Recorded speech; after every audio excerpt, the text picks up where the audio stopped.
యేసు ప్రభుని మీరు నమ్మండి.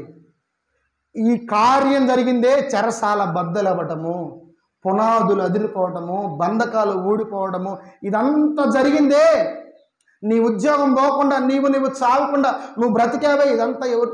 యేసు ప్రభు జరిగించాడు, నమ్ము ఆయన్నే అన్నప్పుడు ఆ రాత్రి కుటుంబం అంతా రక్షణలోకి వచ్చింది. అందరికీ బాప్తిస్మం ఇచ్చి, అయ్యా దయచేసి ఈ రాత్రి మా ఇంటికి రండని ఇంటికి పిలిచి గాయాలను కడుగుతుంది.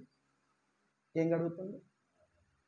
ఆ గాయాలు కడిగినప్పుడు పౌలు గాయాలు ఇతను కడుగుతుంటే పౌలు గాయాలు గుర్తుకు రావట్లేదండి. ఎవరి గాయాలు గుర్తుకొస్తుంది తెలుసా?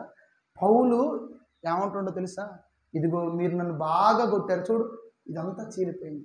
ఇదిగో మీరు నన్ను వీపు మీద కొట్టారు చూడు, ఇదంతా చీలిపోయింది.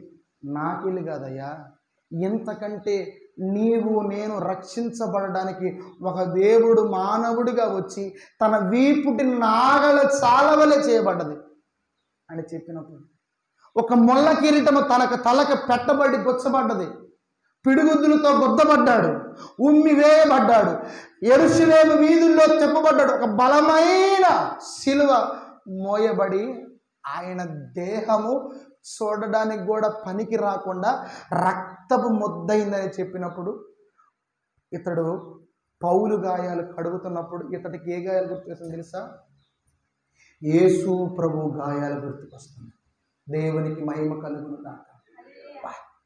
ఇతడు ఒక్కొక్క గాయాన్ని పౌలును కడుగుతున్నప్పుడు, ఈ పౌలు గాయాన్ని ముట్టుకొని కడుగుతున్నప్పుడల్లా పౌలు గుర్తుకు రావట్లేదండి, ఆ శరీరము యేసు ప్రభు శరీరం అని గుర్తు చేసుకున్నాడు. తన కన్నుల నిండా కన్నీరు. నేను చేసిన దానికి, నా పాపానికి, నా దోషానికి ఎంతకంటే ఎక్కువగా, ఎంతకంటే శ్రమపడి, ఎంతకంటే దెబ్బలు తిన్నాడు.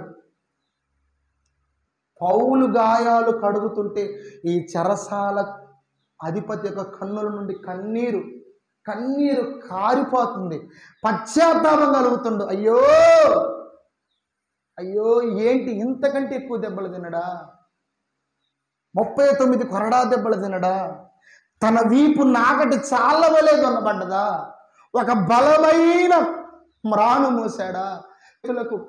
మేకులు, కాళ్ళకు మేకులు, ప్రక్కలు బల్లెపోటు పొడిచారని పౌలు యేసు ప్రభు గురించి బోధించి పౌలు గాయాలు కడుగుతుంటే ఈ చెరసాల అధిపతికి ఎవరి గాయాలు గుర్తుకొస్తుంది తెలుసా? యేసు ప్రభు గాయాలు గుర్తుకొస్తుంది. యేసు ప్రభు గాయములలో చేతులుంచినట్టు ఇతడు పశ్చాత్తాపడుతుంది. నా ప్రియ దేవుని బిడ్డలారా, ఒక విషయం మీకు చెప్తున్నాను. మన బ్రతుకును బట్టి ఇతరుల కార్యం జరగాల.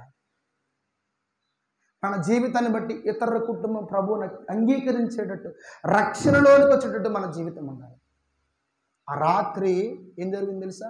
అందరు రక్షించబడ్డారు, అందరి బంధకాలు ఊడిపోయాయి.